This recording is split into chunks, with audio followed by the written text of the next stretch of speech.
जय श्री राम।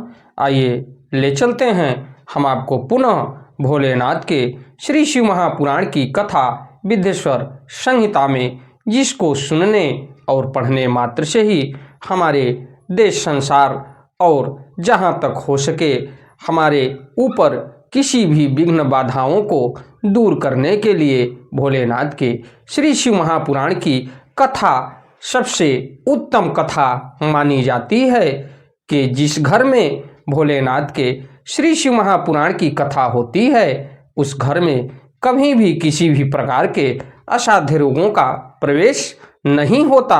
तो आइए ले चलते हैं हम आपको भोलेनाथ के श्री शिव महापुराण की कथा विद्येश्वर संहिता के अथ पंचविशो अध्याय यानी 25वें अध्याय में, जिसको पढ़ा जाए और सुना जाए, जिसमें मिलेगा रुद्राक्ष धारण की महिमा तथा उसके विविध भेदों का वर्णन।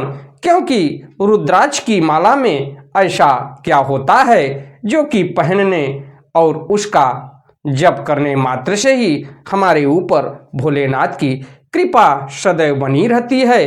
तो आइए उसके भेदों के बारे में जाना जाए। त्वमेव माता च पिता त्वमेव बंधुश्च सखा त्वमेव विद्या द्रविणम त्वमेव सर्वम मम देव देव। इसके पश्चात विघ्नों को हरने वाले भगवान गणेश और विद्या की प्रदायिनी माँ सरस्वती के श्री चरणों में शीश नवाते हुए विनम्र निवेदन करूंगा कि हमारे देश संसार में जहाँ भी भोलेनाथ के श्री शिव महापुराण की कथा हो रही हो उसे संपन्न करने में अपना पूर्ण योगदान दें। उसके साथ साथ हमारे ऊपर भी अपनी कृपा बनाए रखें कि मैं अपने मुखारबिंदु से जो भी शिव भक्त प्रेमी हैं उनके तक भोलेनाथ के श्री शिव महापुराण की कथा को पहुंचाने का पूर्ण प्रयास करूं। तो आपको मैं संस्कृत और उसका उच्चारण हिंदी तक पहुंचाने का पूर्ण प्रयास करूंगा। तो आइए चलते हैं हम आपको संस्कृत फिर पुनः उसका उच्चारण हिंदी तक पहुंचाने का पूर्ण प्रयास करूंगा। श्री शिवाय नमस्तुभ्यम, श्री शिवाय नमस्तुभ्यम, श्री शिवाय नमस्तुभ्यम, श्री शिवाय नमस्तुभ्यम, श्री शिवाय नमस्तुभ्यम। सूत उवाच, सूत जी बोले, शौनकर्षे महाप्राज्ञ शिवरूप महामते, शृणु रुद्राक्ष महात्म्यम समासात कथाम्यहम्। शिव प्रियतमो गेयो रुद्राक्ष पर पावन, ददर्शनात् स्पर्शनाज्याप्यात् सर्व पाप हर स्मृतः। तो देखा जाए तो सूत जी बोले, हे महाप्राज्ञ, हे महामते, शिव रूप, हे शौनक ऋषि, अब मैं संक्षेप से रुद्राक्ष का महात्म बता रहा हूँ, उसे आप सुनिए। रुद्राक्ष शिव को बहुत ही प्रिय है, जो कि भोलेनाथ के बारे में अगर देखा जाए तो सबसे प्रिय रुद्राक्ष है, जो कि महर्षि ने लिख दिया है भोलेनाथ के श्री शिव महापुराण की कथा में कि रुद्राक्ष शिव को बहुत ही प्रिय है। इसे परम पावन समझना चाहिए। रुद्राक्ष के दर्शन से, स्पर्श से तथा उस पर जप करने से वह समस्त पापों का अपहरण करने वाला माना जाता है, जो कि मैंने आपसे पूर्व में ही बताया था कि रुद्राक्ष एक ऐसा माला है और रुद्राक्ष एक ऐसा बीज है जो कि स्मरण करने, जप करने, धारण करने मात्र से ही आपके सभी पापों को नष्ट करते हैं भोलेनाथ। तो पुरा रुद्राक्ष महिमा देव्यग्रे कथितो मुने, लोकोपकरणार्थाय शिवेन परमात्मना। तो हे मुने, पूर्व काल में परमात्मा शिव ने समस्त लोगों का उपकार करने के लिए देवी पार्वती के सामने रुद्राक्ष की महिमा का वर्णन किया था। तो देखा जाए तो सर्वप्रथम भोलेनाथ स्वयं ही माता पार्वती के सन्मुख होके रुद्राक्ष का वर्णन स्वयं माता पार्वती को सुनाया और बताया। तो उसके बारे में थोड़ा सा आगे मैं आपको ले चलता हूँ। शिव उवाच यानी भोलेनाथ स्वयं बोले। तो श्रीयताम महेशानी रुद्राक्ष महिमा शिवे कथयामि तव प्रीत्या भक्तानाम हित काम्यया। तो शिवजी बोले, हे महेश्वरी, हे शिवे, मैं आपके प्रेमवश भक्तों के हित की कामना से रुद्राक्ष की महिमा का वर्णन करता हूँ। सुनिए, ये भोलेनाथ माता पार्वती से बोल रहे हैं कि मैं रुद्राक्ष की महिमा का वर्णन आपको सुना रहा हूँ। ये देश के कल्याण के लिए सर्वोपरि होगा और हितकारी होगा। तो दिव्य वर्ष सहस्त्राणि महेशानी पुनः पुरा तपः कुकुप्रवर्तस्त्रस्तं मनः संयम्य वैमं स्वतंत्रेण परेशेन लोकोपकृतिकारिणा लीलया परमेशानी चक्षुरुन्मीलितं मया।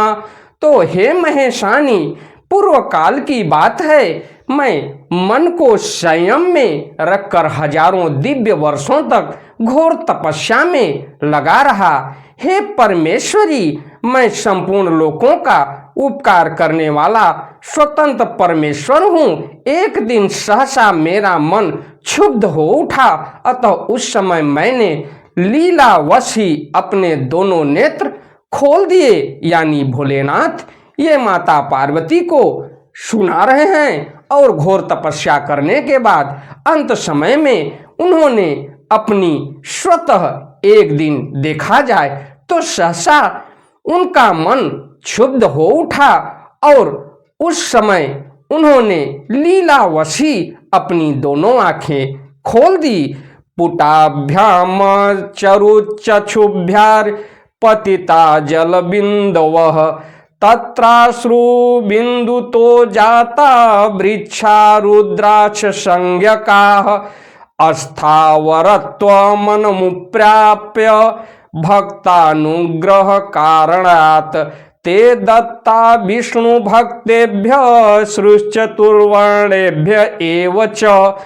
तो उसके पश्चात नेत्र खोलते ही मेरे मनोहर नेत्र पुटों से कुछ जल की बूंदें गिरी। आंसू की उन बूंदों से वहां रुद्राक्ष नामक वृक्ष पैदा हो गए। तो देखा जाए तो ये जो रुद्राक्ष है ये भोलेनाथ के आंसुओं से यानी आंखों से गिरे हुए आंसुओं से ये एक वृक्ष पैदा हुए, जो कि आपको कोई भी कथावाचक या कोई भी विद्वान इस चीज को नहीं बताया होगा कि आखिर रुद्राक्ष का महात्म क्या है और रुद्राक्ष की उत्पत्ति कहाँ से हुई। तो इस चीज को जानिए। और महर्षि ने बड़ी ऊंची बात लिख दी भोलेनाथ के श्री शिव महापुराण की कथा में कि रुद्राक्ष की उत्पत्ति कैसे हुई। तो इस चीज को आप जानिए कि भोलेनाथ के आंखों से गिरे हुए बूंद से ही इस वृक्ष की उत्पत्ति हुई, जिसे हम रुद्राक्ष कहते हैं। स्थावरत्व मनुप्राप्य भक्तानुग्रह कारणात् ते दत्ता विष्णु भक्तेभ्य चतुर्वर्णेभ्य एव च। तो भक्तों पर अनुग्रह करने के लिए वे अश्रुबिंद अस्थावर भाव को प्राप्त हो गए। वे रुद्राक्ष मैंने विष्णु भक्तों को तथा चारों वर्णों के लोगों को बांट दिए। तो देखा जाए तो भोलेनाथ के आंखों से गिरे आंसुओं से इस रुद्राक्ष नामक वृक्ष की उत्पत्ति हुई, जिसे भोलेनाथ ने सर्वप्रथम विष्णु उसके बाद चारों वर्णों में बांट दिए। यानी ब्राह्मण क्षत्रिय वैश्य और शूद्रों के बीच में चारों वर्णों में इस रुद्राक्ष को बांट दिए। उसके बाद भूमो गोडब्ध वाचक्रे रुद्राक्षंची वल्लभान मथुरायाम अयोध्यायाम लंकायां मलये तथा सहन्द्रो च तथा काश्यां देवेष्वन्येषु वा तथा परमान सहस्त्र पापो घभेदनांच्छुतिनोदनात् ब्राह्मणाः क्षत्रियाः वैश्या शूद्रा जाता महामगाज्ञया रुद्राक्षस्ते पृथिव्यां तु तज्जातीयाः शुभाक्षकाः। उसके बाद देखा जाए तो चारों वर्णों में बांटने के बाद सर्वप्रथम भगवान विष्णु को भोलेनाथ ने रुद्राक्ष भेंट किए। उसके बाद इस रुद्राक्ष को चारों वर्णों में बांटे। उसके बाद देखा जाए तो भूतल पर अपने प्रिय रुद्राक्षों को मैंने गौड़ देश में उत्पन्न किया। मथुरा, अयोध्या, लंका, मलयाचल और सहस्त्रगिरि, काशी तथा अन्य देशों में भी उनके अंकुर उगाए। वे उत्तम रुद्राक्ष असद और पाप समूहों का भेदन करने वाले तथा श्रुतियों के भी प्रेरक हैं।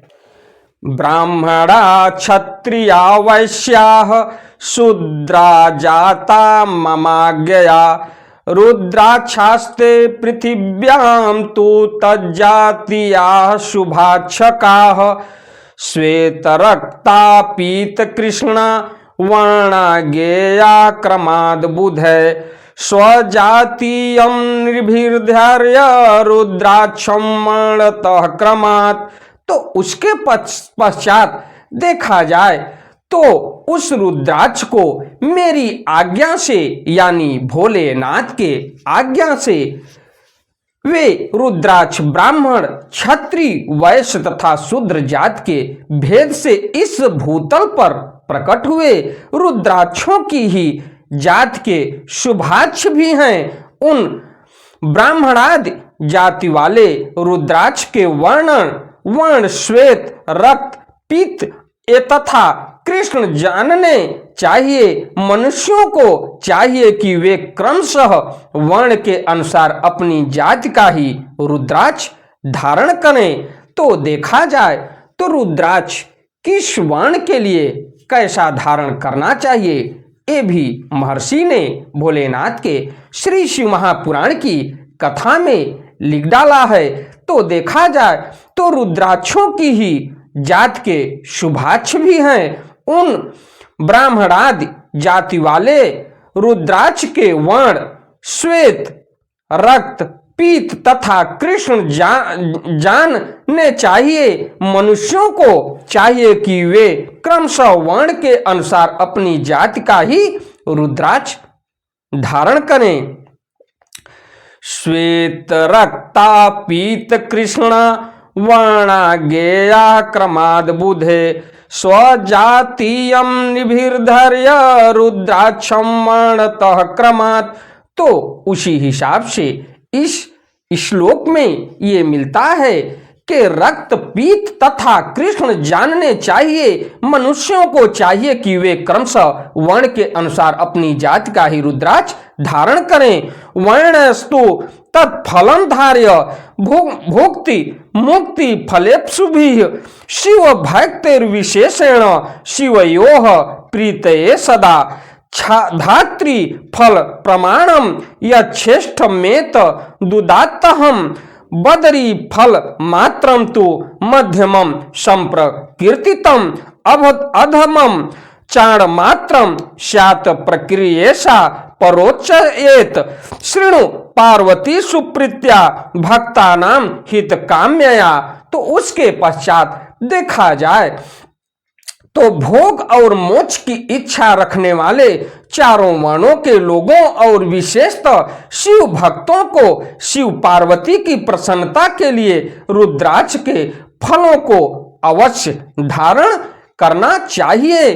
तो जो भी शिव भक्त और माता पार्वती के सच्चे भक्त हैं और जो भोग और मोक्ष की इच्छा रखने वाले हैं, यानी वो अपने जीवन में भोग भी करें और मोक्ष भी करें। भोग का मतलब है कि आपके जीवन में किसी भी प्रकार का कष्ट न आवे और अपना जीवन आप सुख समृद्धि के साथ व्यतीत करें, इसी को भोग कहते हैं। और दूसरी चीज के अंत समय में आप अपने जीवन को, अपनी शरीर को मोक्ष की गति को प्राप्त करें, तो उस व्यक्ति के लिए फलों को अवश्य धारण करना चाहिए और उनके प्रसन्नता के लिए रुद्राक्ष के फलों को धारण करना चाहिए।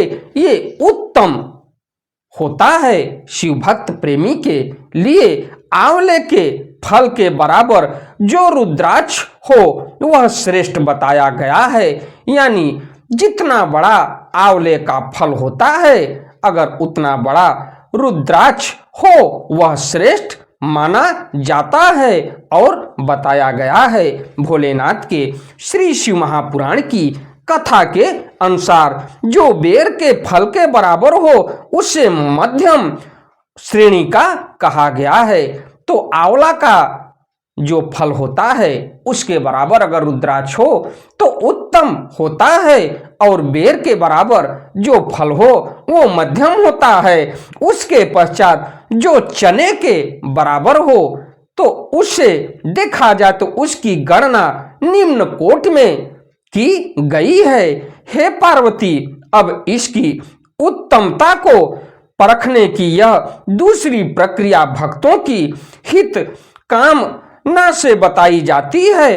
अतः आप भली भांति प्रेम पूर्वक इस विषय को सुनिए।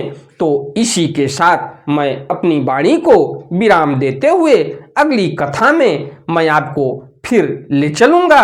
हमारी कथा आपको अच्छी लगे तो वीडियो को लाइक करिए, शेयर करिए, चैनल को सब्सक्राइब करिए, बेल आइकन दबाना न भूलिए, जिससे हमारी कोई भी महत्वपूर्ण धार्मिक वीडियो आप तक शीघ्र पहुंचे।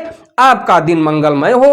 अगली कथा में मैं आपको ले चलूंगा कि रुद्राक्ष बेर के फल के बराबर होता है, वह उतना ही छोटा होने पर भी लोक में उत्तम फल देने वाला तथा सुख सौभाग्य की वृद्धि करने वाला होता है। तो इस कथा को मैं अगली वीडियो के माध्यम से आप तक पहुंचाने का पूर्ण प्रयास करूंगा। हमारी कथा आपको अच्छी लगे, वीडियो आपको अच्छी लगे तो सुपर थैंक का बटन दबाना न भूलिए, जिससे हमारा मनोबल आगे बढ़े और आप तक अच्छी अच्छी कथाओं को लेकर मैं प्रस्तुत होता रहूं हमारी वीडियो के माध्यम से। तो चलते चलते एक बार प्रेम से बोलिए श्री शिवाय नमस्तुभ्यम, श्री शिवाय नमस्तुभ्यम, श्री शिवाय नमस्तुभ्यम, श्री शिवाय नमस्तुभ्यम, श्री शिवाय नमस्तुभ्यम। ओम नमः शिवाय। धन्यवाद।